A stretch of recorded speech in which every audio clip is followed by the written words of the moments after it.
You ask Tiger to solve. This deals with linear equations with one unknown. The final result is k equals -73/19. Let's solve it step by step. Simplify the expression. Expand the parentheses. Multiply the coefficients. Simplify the arithmetic. Expand the parentheses. Simplify the arithmetic. Multiply the coefficients.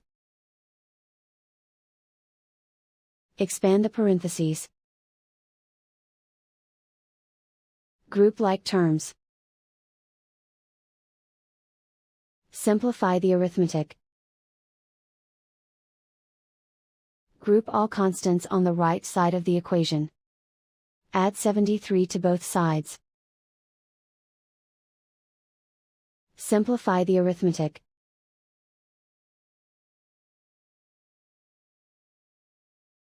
Isolate the k. Divide both sides by -19. Cancel out the negatives. Simplify the fraction.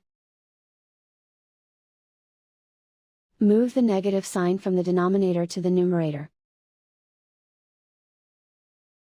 And so the final result is k equals -73/19.